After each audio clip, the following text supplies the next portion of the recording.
Hello welcome back to my channel. నేను మీ శారదా. నేను ఇవాళ మీకైతే స్పాంజ్ కేక్ వేసి చూపిస్తున్నా అండి.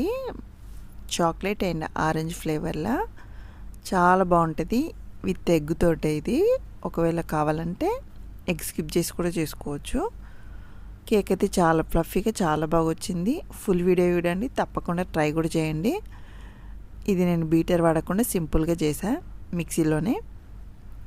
నేను ఈరోజు ఆరెంజ్ కాకుండా బత్తాయి తీసుకున్నా అండి. మీ దగ్గర ఆరెంజ్ ఉంటే ఆరెంజ్ తోటే ట్రై చేయండి. లేదు మా ఇంట్లో బత్తాయి ఉందంటే బత్తాయి తోటి కూడా ట్రై చేయొచ్చు. టేస్ట్ బాగుంటుంది.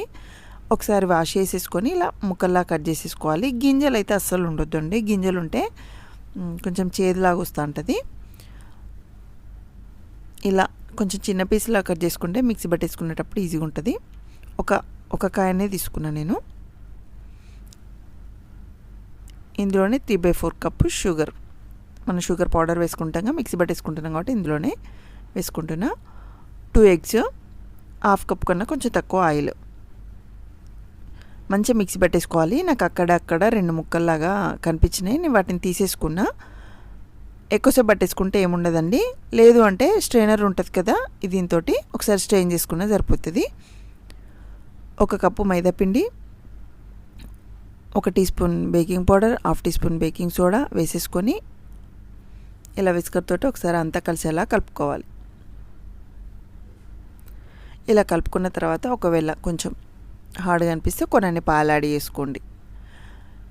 ఇందులోనే కొంచెం వెనీలా ఎసెన్స్ ఉంటే ఆరెంజ్ ఎసెన్స్ వేసుకోవచ్చు. మనము మిక్సీ పట్టేసుకున్నాం కాబట్టి ఆరెంజ్ ఫ్లేవర్ గట్టిగా తెలుస్తుందండి. ఒకవేళ లేకపోతే స్కిప్ కూడా చేయొచ్చు.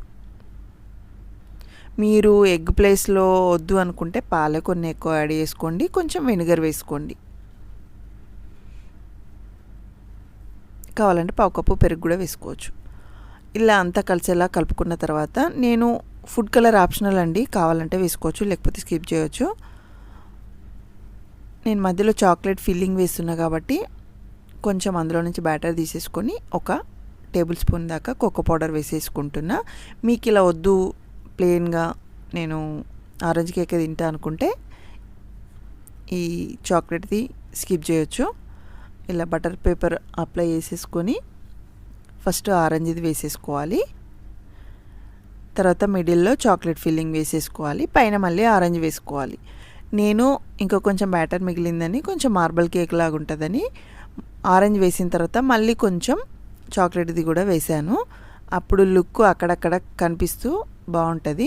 లేదు అనుకుంటే అంతే అండి, మధ్యలో చాక్లెట్, పైన కింద ఆరెంజ్ వేసేసుకోవాలి అంతే. పైన ఇంకా మళ్ళీ ఇలా చాక్లెట్ కేక్ వేసుకోవద్దు, చాక్లెట్ బ్యాటర్ వేసుకోవద్దు.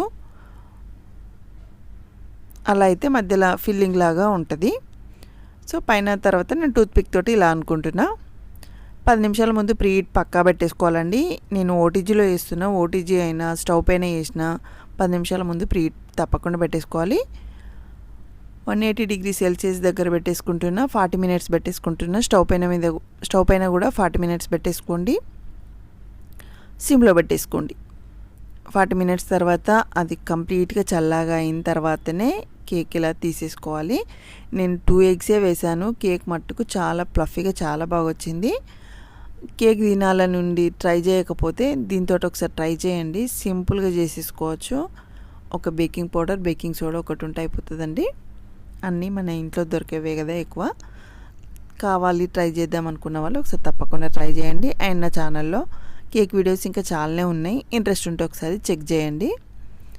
ఇలా మధ్య మధ్యలో చాక్లెట్, ఆరెంజ్ ఫ్లేవర్ మంచిగా తెలుస్తుందండి. ఆరెంజ్ కేక్ ఫ్లేవర్ మంచిగా తెలుస్తూ ఉంటుంది ఎక్కువ. మీకు చాక్లెట్ వద్దనుకుంటే స్కిప్ చేసి ఓన్లీ ఆరెంజే ట్రై చేయండి. ఎందుకంటే కోకో పౌడర్ కూడా కొన్ని ప్లేస్లలో దొరకదు కాబట్టి స్టార్టింగ్ అనుకున్న వాళ్ళు ఒకసారి ఆరెంజ్ తోటి ట్రై చేసి టేస్ట్ నచ్చితే ఇలా ట్రై చేయండి. అలాగే వీడియో నచ్చితే లైక్ చేయండి, షేర్ చేయండి, కామెంట్ చేయండి. Thank you for watching. Do subscribe.